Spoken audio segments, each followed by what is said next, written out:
mandat d'arrêt donc de Issa Chiroma, il est déjà la troisième phase. Défi face à Biya lors de la prestation de serment. Ok. Qu'est-ce qui va donc se passer en Afrique? Nous sommes avec vous, madame et monsieur. Rebonsoir à tous et bienvenue pour cette... 3, 2, 1, go! Ok, c'est bon. La vie actuelle au Cameroun est marquée par des manifestations sporadiques et sévèrement réprimées, notamment dans des villes comme Douala et Yaoundé. Le citoyen lambda voit les forces de sécurité quadriller les principaux carrefours, comme le carrefour Warda ou le lieu-dit carrefour Mvogembei à Yaoundé.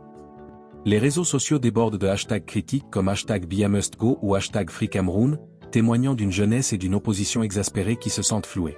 La crispation est palpable, l'opposition refuse d'admettre le résultat, et le pouvoir tente de faire prévaloir son autorité par une démonstration de force. Les turbulences internes, un palais sous pression. Les remous ne sont pas uniquement externes. L'incertitude et la pression populaire et internationale génèrent des tensions internes au sommet du pouvoir. Lutte d'influence, face à un président souvent absent ou peu visible, les clans au sein du régime, membres de l'appareil sécuritaire, figures du parti RDPC, aux fonctionnaires, intensifient leur lutte d'influence. Le sérieux problème peut signifier des désaccords majeurs sur la stratégie à adopter pour gérer la crise post-électorale. Faut-il durcir la répression ou tenter une ouverture politique? Ces divisions internes affaiblissent l'image d'un pouvoir monolithique. Et la question de la succession, chaque crise ravive le débat non résolu de la succession du président Biya. Les regards se tournent vers les potentiels dauphins, chacun manœuvrant discrètement. La moindre rumeur d'absence prolongée ou de problème de santé devient un signe de faiblesse, exploité par les rivaux et interprété comme un vide de pouvoir à Yaoundé. 2. Le reportage agréable, le Cameroun au bord de l'embrasement. Ce qui rend ce reportage si attractif et inquiétant, pour l'observateur, c'est le contraste saisissant entre l'apparente sérénité institutionnelle et le bouillonnement social qui menace d'éclater. À l'impact sur la société, explications détaillées et exemples. Le climat de haute tension qui règne autour du palais a des conséquences directes sur la vie des Camerounais. Le syndrome de la rétention, exemple de la vie actuelle. Par peur de l'escalade des violences, une partie de la population s'est ruée sur les marchés et les supermarchés, faisant des réserves de produits de première nécessité, riz, huile, sucre. Cet acte, anodin en temps normal, est un indicateur social fort, il exprime la méfiance et la peur d'un confinement ou d'une paralysie générale due aux troubles. C'est la preuve que les problèmes du palais se répercutent jusqu'aux étals des marchés d'Esso ou d'Aqua. Le déploiement sécuritaire, la présence massive et ostentatoire des forces de l'ordre autour des institutions et dans les grandes villes est un élément clé de la vie actuelle. Pour la population, c'est à la fois un gage, relatif, de sécurité et un rappel constant de l'état d'urgence latent. Les barrages filtrants, les contrôles d'identité accrus, tout cela crée un sentiment d'oppression et d'instabilité qui pèse lourdement sur l'économie informelle et la libre circulation. Fracture et risque d'instabilité prolongée. L'élection et la crise au palais ne font qu'exacerber des problèmes préexistants, rendant la situation d'autant plus grave. La crise anglophone, la contestation politique actuelle se superpose à la crise sécessionniste dans les régions du nord-ouest et du sud-ouest, déjà meurtrières. Une instabilité accrue au centre pourrait détourner l'attention et les ressources nécessaires à la résolution de cette crise, ou pire, encourager les séparatistes à intensifier leurs actions. Et les défis économiques, inflation, chômage des jeunes endémiques, bien au-delà de 30% dans certaines zones, et dette publique croissante. Ces problèmes du quotidien ne peuvent être résolus sans un pouvoir légitime et stable. Le sérieux problème au palais est un obstacle majeur à toute réforme structurelle urgente, maintenant le pays dans une stagnation économique dangereuse. En conclusion, l'actualité au Cameroun se résume à une cocotte-minute politique. Le palais de l'unité, symbole de l'État, est loin d'être un havre de paix. Il est la scène d'un drame politique où se joue l'avenir de la nation et la gestion d'une crise de légitimité sans précédent. Le silence officiel et le déploiement sécuritaire ne font qu'épaissir le mystère, tandis que le peuple, inquiet, se prépare au pire. Le monde observe Yaoundé avec une vigilance maximale.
victory to the outgoing President Paul Biya. In so doing, this institution has turned away from its mission as a guardian of truth and democracy to become a partisan body and enemy of the sovereignty of the people. Yet, the truth of the ballot is clear. A report from our polling station, compiled and secured by our representatives across the country, demonstrate unequivocally that we won this election by a large majority. This victory is not mine alone. It belongs to the Cameroonian people. At this moment, I wish to pay a solemn tribute to our brothers and sisters who fell in the bullet of a regime that became criminal while they were peacefully exercising a universal right. Their sacrifice will never be in vain. Their blood reminds us that freedom, justice, and dignity are worth more than fear and repression. People of Cameroon, you turned out in large number despite intimidation and threat. I thank you. This time, they will not stop us. We have already won. No falsified proclamation can erase the legitimacy given to us by ballot box. We demand an immediate end to the barbaric act, the killing, the arbitrary arrest, and the intimidation. Setting a country ablaze and drenched in the blood simply to cling to power is not only a moral failing, it is a crime against the people and against humanity. I solemnly declare that the people will not back down. We will not yield to fear or to manipulation. We remain united, mobilized, and will continue to resist until final victory. As within our neighbors, in 2010, legitimacy will triumph over instrumentalized legality. Cameroonians must understand and remain convinced that no one will bring about this change for them, because once again, there is no dignity for those who expect everything from others. The founding father did it. Let us prove ourselves worthy of the legacy that they left us by rising to this challenge, regardless of its complexity and difficulties. The international community must now take responsibility. Everyone will have to answer before history and before international courts for the side they took, the side of the people or the side of oppression. My dear compatriot, the time has come. Let us stand tall and strong, determined, but peaceful. For our strength lies in our unity, and no one can take our victory away from us. Long live a free Cameroon, long live the sovereign people, and may God bless. Yeah, ladies and gentlemen, that was the speech by Issa Chiruma Bakari. It's as old as 5 minutes ago, and he's giving us updates on his next steps. So, La Fiancée du Peuple, what are your first impressions from that speech? Okay, I missed the end of your sentence. What are your first what are your first impressions from that speech after listening to Issa Chiruma Bakari come out in this way? What are your first impressions? I want to answer in French. I think you have French-speaking people on your live. Yeah, we do. We have both. Ok.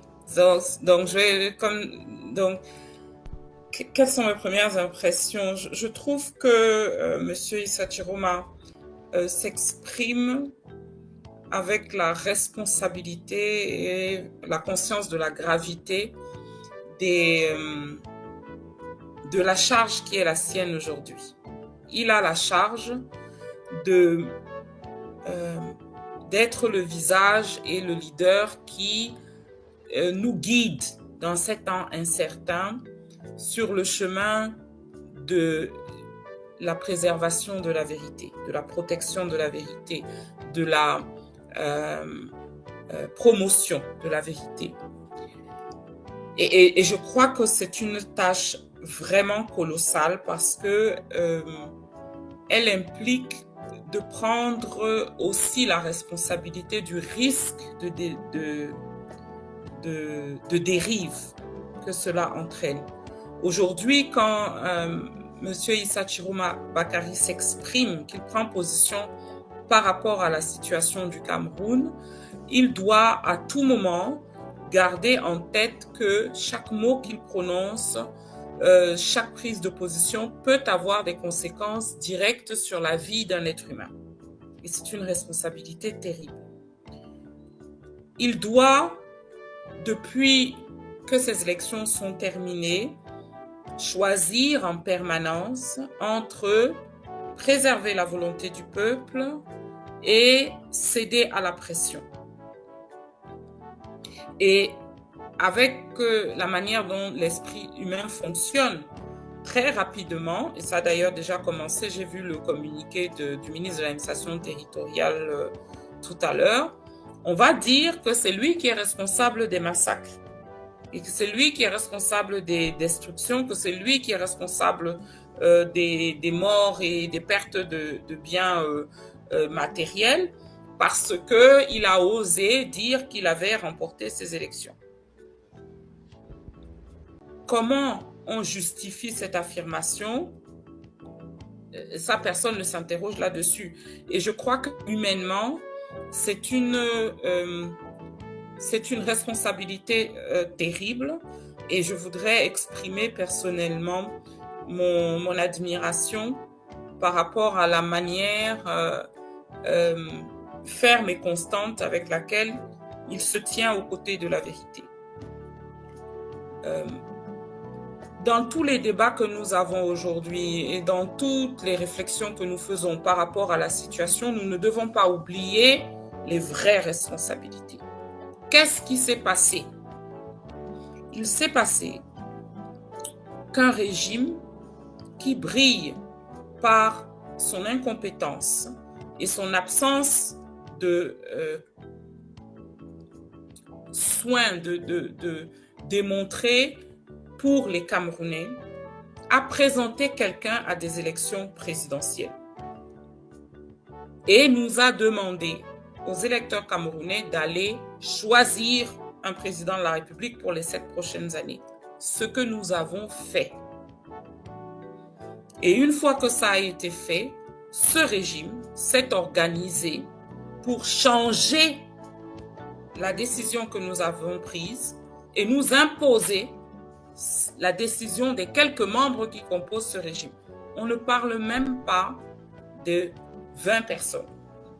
Si vous essayez de mettre un nom, un visage sur les gens qui sont en train de perpétrer les exactions que l'on voit aujourd'hui, vous allez citer spontanément Paul Biya, Monsieur Ngongo, Monsieur Betty Assomo, Monsieur Atanganji. Ça n'ira pas plus loin que ça. Vous ne citerez même pas les 60 ministres qui forment le gouvernement. Vous ne citerez même pas quelconque, je ne sais pas, le secrétaire d'État à la Défense, le DGSN. Il y a quelques personnes que nous pouvons identifier qui ont décidé qu'elles n'allaient pas tenir compte de la volonté de millions d'entre nous et qu'elles allaient nous mentir en disant qu'elles n'avaient pas compris ce que nous avions décidé et qu'elles allaient nous forcer à accepter ces décisions. Voilà ce qui s'est passé. C'est pour ça que vous voyez le président du Conseil constitutionnel sabrer le champagne pour se féliciter d'avoir accompli son devoir, parce qu'il considère que lui, il a des devoirs vis-à-vis du président de la République ou de sa famille, ou je ne sais pas, mais il n'a aucun devoir vis-à-vis de nous. Voilà ce qui s'est passé. Yeah. Thank you, Barrister. Let me come to Jean-Claude. Jean-Claude, you really look tired. You told me you were tired, but let's have this and get over it. It's okay. Yeah. So Chiruma actually says that the government should put an immediate end to the barbaric acts of arrest and intimidation. And then he goes further to say Cameroonians are determined, but they should be peaceful. Do you think he's talking on both sides? If they are determined to stop the government and at the same time he's asking them to be peaceful, is he contradicting himself? Because when we look at demonstrations that have worked in other countries, there is always a mix of violence and peaceful protests. So where does Chiruma stand here? Yeah, I don't think there is, and there even shouldn't be any type of, as you say, contradiction. But of course, I will be talking under the control of both the two law experts who are here. In international law, we have the principle of proportionality. I don't know if the same word. So when you are acting, maybe I will try to explain it in French because it's very technical and I'm not an expert of law. Je crois qu'en termes dans le droit international, il y a le principe de la proportionnalité et on tient absolument à ce que ce soit respecté dans toutes les étapes de la vie. Et je crois que si c'était observé, pour demander aux gens d'être pacifiques dans leur... il ne faut pas utiliser les armes. Et je crois que depuis dimanche, que les gens ont commencé à manifester, tant qu'il n'y avait pas d'armes à feu, tant que les premières images des forces de maintien de l'ordre étaient celles des professionnels qui collaboraient, qui semblaient encadrer la population, je crois qu'il n'y avait pas de problème. Mais dès lors que la violence a été exercée, c'est là où on a pu noter toutes les autres exactions qui sont venues. Pourquoi je le dis? Parce que, ainsi qu'on l'a déjà noté, dans le processus de la manipulation qui avait été prévu pour cette élection, la propagande qui avait été, parce que ce régime, il fonctionne essentiellement par la propagande et la corruption. Corruption avec de l'argent, corruption en termes sociologiques, de tribalisme, et c'est ça d'ailleurs qui a conduit certaines personnalités à l'arrestation. Donc je dis, quand ils ont fini d'utiliser la propagande qu'ils avaient prévue, et là, ils commencent effectivement l'usage disproportionné de la force. Et à partir de là aussi, on se retrouve avec des jeunes qui doivent se défendre par tous les moyens. Et il n'est pas exclu que pendant que ça s'embrase pendant que ça s'embrasse. Ce n'est pas qu'il y a eu d'abord des violences et puis les forces de l'ordre ont dû intervenir pour sauver les gens. Donc, pour revenir à la question que vous me posez, effectivement, mais est-ce que Issa Chiroma et Maître Michel Ndoki l'a dit tout à l'heure, il parle et quand vous l'écoutez, il mesure chaque mot. On y retrouve un peu de tout. Pour quelqu'un, c'est quand même admirable. On y retrouve un peu de tout, beaucoup, très mesuré, très prudent, mesurant la responsabilité qui lui incombe à ce moment. Mais sauf que, est-ce qu'en face, il retrouve quelqu'un? En face, il retrouve plutôt des gens qui brandissent des menaces, qui criminalisent tout. Au Cameroun, pénalise tout, criminalise tout au Cameroun, et le ministre de l'administration territoriale, il est tout, il est le ministère public, il est le commissaire du gouvernement, il a un instinct répressif de procureur, parce que jusqu'aujourd'hui encore, il a aligné il a fait une litanie de ce qui pourrait être les chefs d'inculpation de M. Issa Chiroma. Il nous a dit qu'il était inculpé pour, je ne sais pas, outrage à la patrie, insurrection, révolution, mais ce qui n'est vraiment pas. C'est-à-dire, c'est ce personnage-là qui va rester dans l'histoire comme l'un des sinistres. Et c'est quand même dommage parce que quand on sait que ce ministère-là a quand même été occupé par des personnes d'une certaine classe, comme Amara Fami Douaya, comme le gouverneur Kungwetima à l'époque, comme Émile Anzetsungi, on se dit, mais comment est-ce qu'il a fait, Paul Biya, pour faire disparaître ces personnalités qui avaient même à vue d'œil l'odeur d'homme d'État, pour qu'on se retrouve avec un repris de justice qui est là simplement en train de menacer les gens à tout bord. Donc lorsque vous avez ces déclarations qui sont de va-t-en-guerre, vous croyez que le message du président Chiroma va aller à qui? Ça veut dire que ce gouvernement, il n'est pas prêt à dialoguer, parce que on a quand même l'impression que le président Chiroma, il fait une main tendue jusque-là, et il fait même ce qu'aurait dû faire le gouvernement depuis que les résultats ont été proclamés. On n'a aucune déclaration apaisée du côté du gouvernement depuis que c'est passé.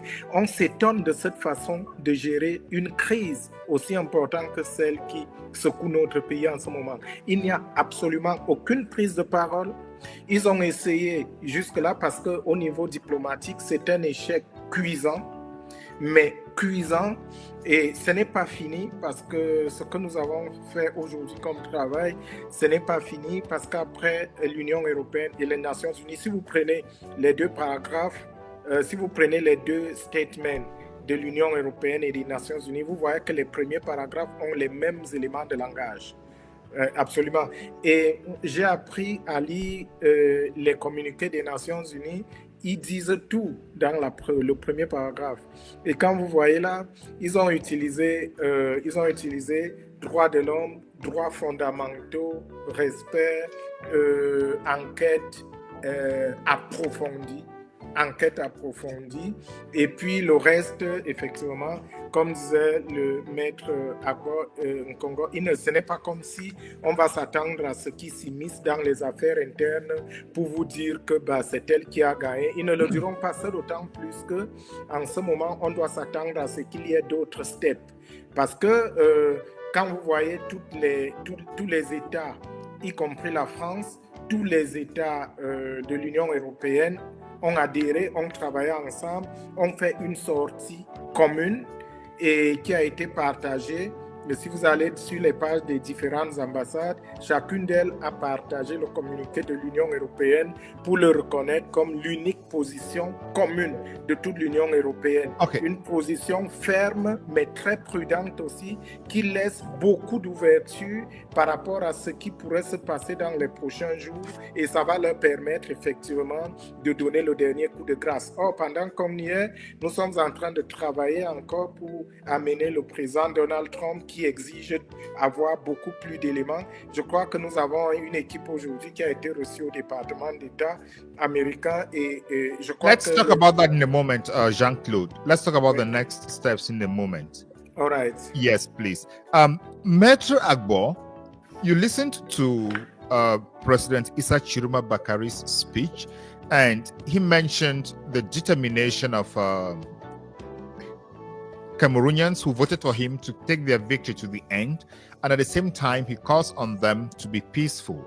I was talking about this with Jean-Claude a moment ago, and he mentioned that the demonstrations have been peaceful all along until the government forces started using lethal force. And he was evoking the principle of proportionality. In this circumstance, can we talk about self-defense already, and talking about Cameroonians exercising their right to self-defense using the principle of proportionality because government forces are reacting to peaceful demonstrations in a particular way? I think for now we really need to appreciate the fact that things have not gone out of hand. I know they've burnt a couple of military vehicles. I don't think any military person has been killed. So far so good. I think I'm really encouraged by the fact that the civilians are not violent, and I'm sure also that some of the militaries that try to exercise kind of restraint. Because this election also the military voted for Issa Chiruma. The polling station that I voted in Boya, where the military voted, Issa Chiruma won in that polling station. So they too are Cameroonians. They too go through the pain and suffering of the average Cameroonian. So they understand their pain. And I think that's why, as we speak, the violence has not moved to a level wherein people can say, well, either the protesters are very violent or the military is extremely excessive. If we can maintain it at a level where there is no violence, or let me say not much violence, I think it will be better. So Chiruma also is trying to, he understands the climate, the international climate. He understands that there are international crimes also, not so. There are war crimes, there are crimes against humanity. So everybody has to play safe. The fact that you have a legitimate cause doesn't mean in exercising that legitimate grievance, you should go across above the board. I think that's what everybody is trying to play within the lines of peaceful protest, asserting our rights, but whilst also ensuring that it should not be violent. I've seen images of Yaoundé where people are running in the streets. I'm hoping that there will be no one life too many again. We know we have passed the stage where. Yeah, with your experience from Sierra Leone, I think, was it Sierra Leone and Afghanistan? Sierra Leone, and DRC, and the DRC. When do the government forces cross that line that would push citizens to take up arms in self-defense and claiming proportionality? I think it's on a case-by-case basis. Okay, there's no like hard and fast rule that it's more of a kind of a threshold that will take into consideration what is actually happening on the ground within that particular context.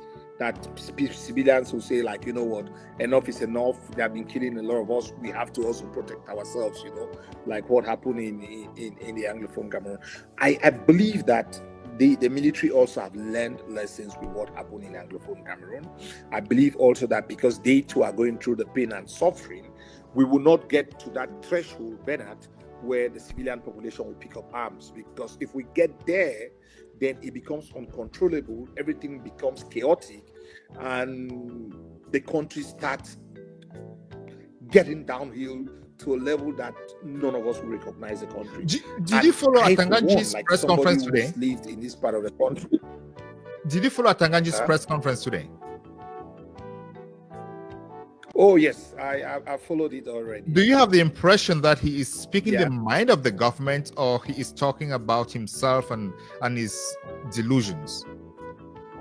No, at times some overzealous people become too overzealous, and they become they believe that they speak for everybody in government.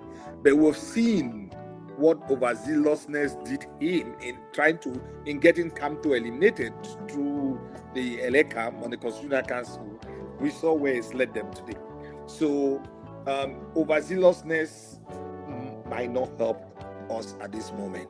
He's always a microphone happy kind of guy who's just, I think he speaks before he thinks, honestly. But this is not just about him. It's about a nation of 30 million people. It's about a nation suffering, young men and women crying that their voices should be heard, that their elections have been stolen. It's the pain and suffering that people are going through, that we expect him to tone down his rhetoric. The time of Cartier language has passed. This is what him and others said in 2016. And we are where we are today because of some overzealous government officers and some excited people in the ruling party who felt that whatever we were saying did not matter for the sake of these 30 million Cameroonians, for the sake of what we have seen in the Southwest and the Northwest, and what we have seen in other parts of the world. He should be called to order. He should tone down his rhetoric. And I'm saying this to him directly. I mean, we've passed the time when he thinks he can bully everybody and shout. He's not the first person to be Minister of Interior in this country. We have had more responsible ministers of Interior.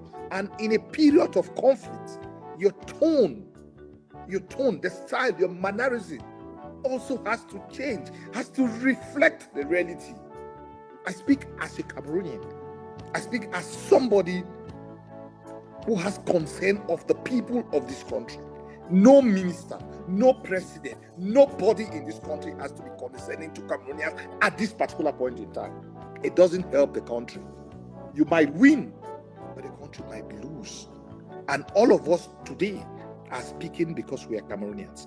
We have a vested interest, a shared interest in ensuring that this country doesn't go down the line. So if you can do whatever you can do to arrest this situation, Mr. President, this is a time when you have to speak to Cameroonians.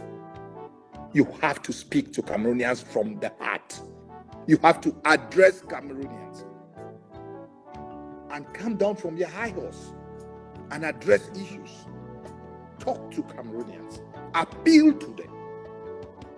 And I think Mr. Chiroma Issa also has to do the same. Because this country is bigger than both of them. This country is bigger than all of us on this platform. We need to also assume our responsibility to talk through to power. We might have various positions. We might not like what is happening. And I'm 100% d'accord. But let us look at what is happening to Cameroon. How do we protect the only thing that brings us, all of us together, called Cameroon?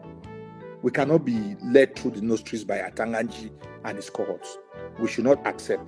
And I hope that the military, I hope that the CPDM members who are watching us should not be led through the nostrils by Mr. Atanganji. Thank you.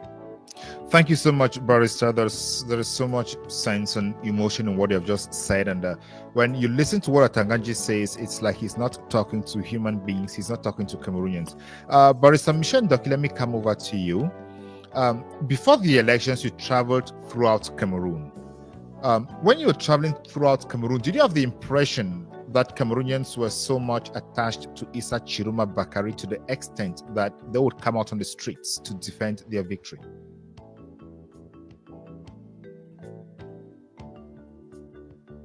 Unmute your mic, please. Sorry.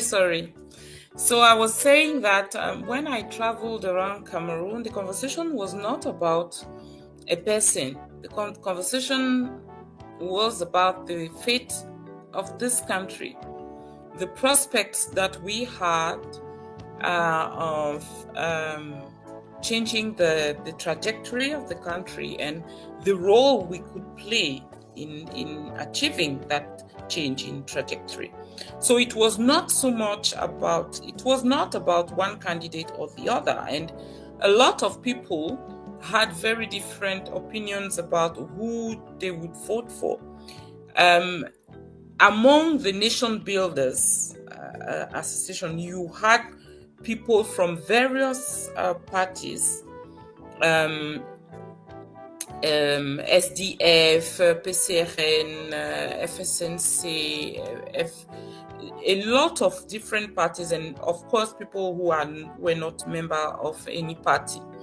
And we were happy to work together on this project of protecting our vote and protecting our voice, no matter where we were coming from, because this was important. We had that in common, that it was important for us.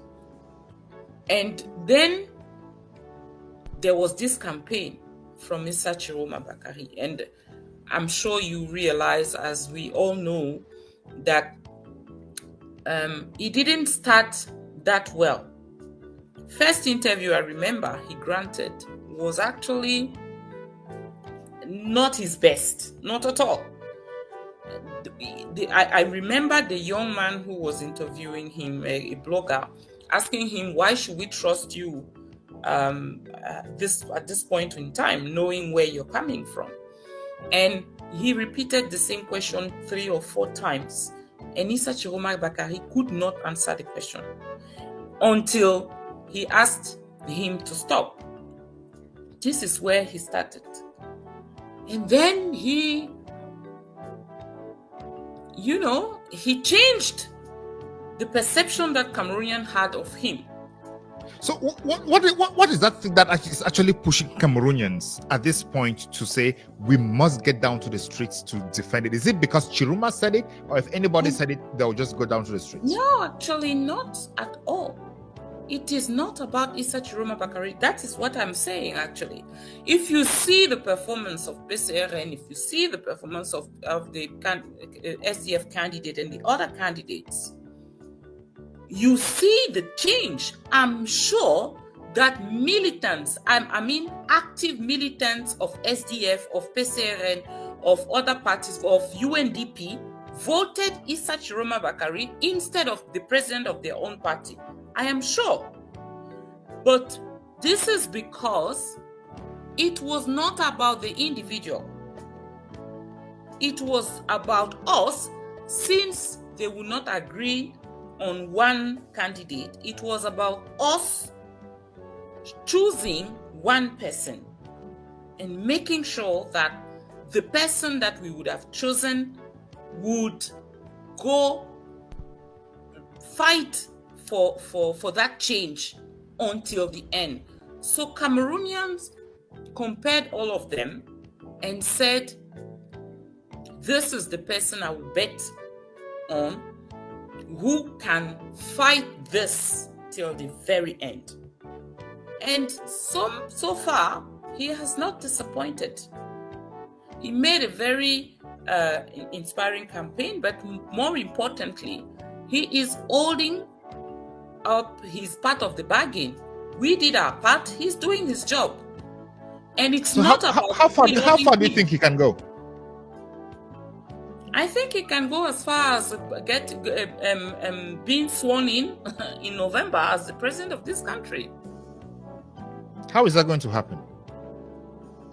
This is going to happen because this regime, the few number of people that are in various seats today, will realize that actually there are a few number, and the sovereign in this country is still the people.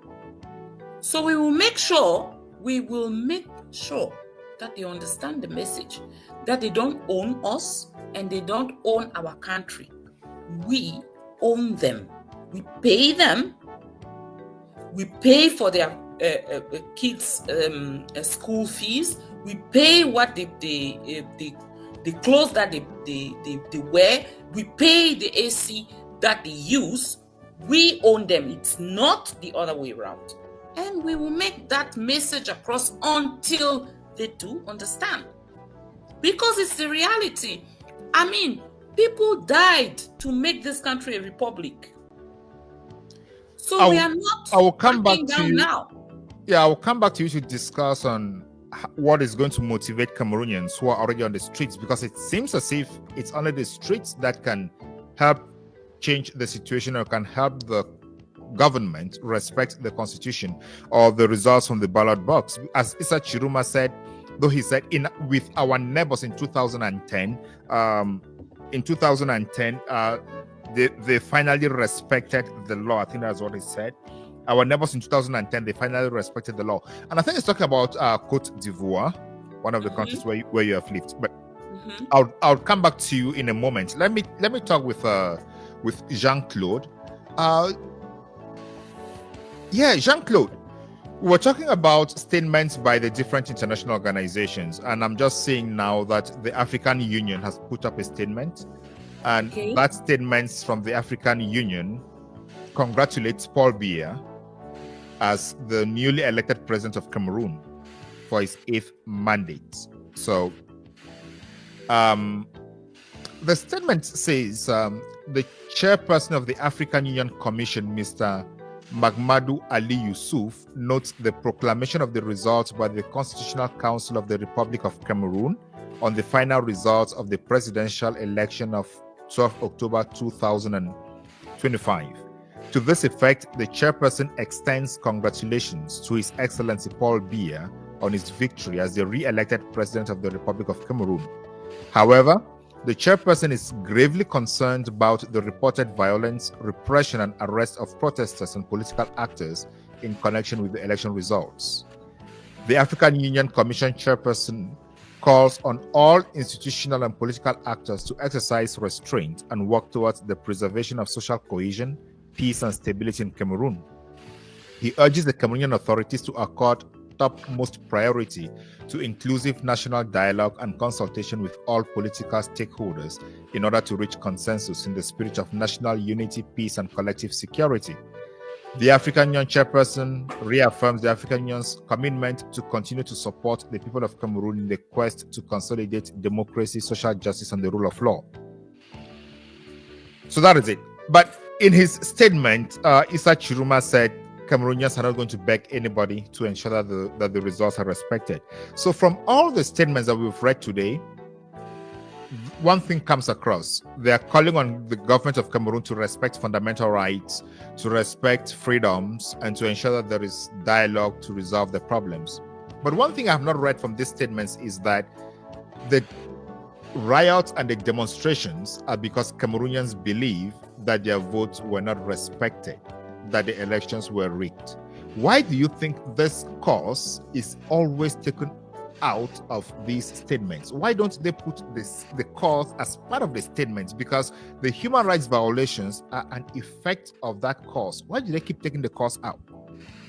I think for me, first of all, there is no surprise, regarding the statement from the African Union. I didn't read it yet, but of course, I thank you for stating it here for everyone. And the African Union used to be seen as a union of head of states, so it's something like their brotherhood union, and so I don't think we could have expected more than what they just wrote. And but that said, if there is no surprise about the African Union, I think we got a lot of surprise in the statements by the European Union, as well as the United Nations and other international organizations like Amnesty International. Pourquoi je le dis? Je le dis parce que les Nations Unies et l'Union Européenne, they went straight forward. Ils ont tout de suite attaqué le problème qu'il y a dans leur première phrase. Ils ont commencé par leurs préoccupations, alors que l'Union africaine est en train en tant que syndicat des chefs d'État, effectivement, ils sont en train, ils ont d'abord un tout petit peu flatté avec des termes diplomatiques leur communiqué, malheureusement, à l'Union africaine. Quand ça regarde l'Afrique, c'est toujours écrit comme une note verbale diplomatique où on fait d'abord les compliments à son interlocuteur avant de lui dire les vérités. Et c'est à ce niveau-là qu'on ne peut pas sous-estimer tout ce qui a été dit, parce que quand vous voyez tous les autres paragraphes qui arrivent, ce sont les mêmes qui ont été repris par la communauté internationale aujourd'hui. Je dis ce que j'ai déjà dit et je vais le répéter parce que je crois que la répétition est la mère des enseignements. C'est que la communauté internationale à ce stade ne peut pas courir le risque de prendre une position mordicus, de prendre une position toute tranchée, parce qu'il est en train de se passer des choses. Il va se passer des choses encore. N'oubliez pas que la semaine dernière, il y a eu une tentative de négociation sous l'égide de la communauté internationale pour faire fléchir le régime sortant à Yaoundé et leur faire admettre qu'ils ont perdu les élections et qu'il fallait qu'ils s'en aillent, et que pendant cette négociation, ils ont plutôt décidé de passer par l'arrogance, la corruption, d'essayer de dire plutôt qu'il fallait qu'ils proposent un poste de Premier ministre au président élu Issa Chiroma. Donc c'est à ce niveau-là qu'il faut voir. Alors la communauté internationale, avant de faire ses sorties, a essayé par tous les moyens de mener ce dialogue qui a échoué. Et quand vous voyez, c'est la première fois qu'au Cameroun, je crois depuis 1992, c'est la première fois que vous voyez toute la communauté internationale unanime pour ne pas dire, parce que quand vous voyez leur communiqué, il n'y avait aucune flatterie, même pas les usages diplomatiques à l'endroit du gouvernement. Je veux dire que 98% des communiqués de l'Union africaine, des Nations Unies et de l'Union européenne sont un tout petit peu des injonctions au gouvernement pour qu'il mène des enquêtes approfondies par rapport à ce qui a déjà été fait. Pour ce qui est du vote, exactement, ce n'est pas eux de le faire, et je crois que si nous nous retrouvons avec, et c'est d'ailleurs le reproche qu'on fait, que tous les Africains font aux Camerounais, c'est qu'ils n'arrivent pas, malgré la très forte adhésion et unité qui est renvoyée en image, cette fois-ci, il y a quand même ce reproche qui est fait aux Camerounais, au peuple camerounais, de la part des peuples africains qui disent « mais pourquoi est-ce que vous ne pouvez pas sortir comme au Burkina Faso, comme au Sénégal ?» Parce qu'avec 1 million de personnes, ce régime tombe et personne ne va le regretter. Lorsque vous voyez comment ça se passe aujourd'hui, je crois qu'en dehors du Gabon, de la République centrafricaine, de l'Union africaine, c'est tout. Les pays africains ne se sont pas empressés de féliciter, parce que c'est une question morale, où on a déjà en Afrique des démocraties émergentes qui sont en train de prêcher par l'exemple. On a le Bénin, dont le président vient de dire qu'il ne va pas rester là. Nous avons le Sénégal qui nous parle. Nous avons les jeunes, la jeunesse des pays de l'AES qui ont pris leurs responsabilités, et aujourd'hui, ils ne comprennent pas que le Cameroun, et d'ailleurs, il y a des amis ghanéens et kenyans, j'ai vu qu'ils m'ont tagué sur plein de choses aujourd'hui pour me demander qu'est-ce qui se passe au Cameroun. Est-ce que le peuple camerounais n'est pas capable de se lever une fois, en une journée, et mettre un terme à ce régime? Donc je crois que c'est à ça que peut-être les mobilisations vont se faire, malheureusement, et je crois que quelqu'un l'a relevé ici, il ne s'agit pas, ce que nous voyons aujourd'hui, de mobilisations concertées. Elles n'ont pas été organisées. Le président Issa Chiroma n'a eu ni les moyens, ni le temps matériel pour procéder à l'organisation logistique des manifestations d'une telle ampleur. Donc il s'agit de mouvements spontanés de Camerounais qui expriment leur ras-le-bol, parce que comme la plupart, ça revient de temps en temps, la manifestation actuelle va au-delà de la personne du président élu Issa Chiroma. Il s'agit de la manifestation viscérale du peuple camerounais debout pour réclamer le changement. Merci.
Nous sommes déjà presque arrivés à la fin de cette édition spéciale, l'une des chaînes sociopolitiques. Alors, bienvenue donc pour la prochaine. Bam!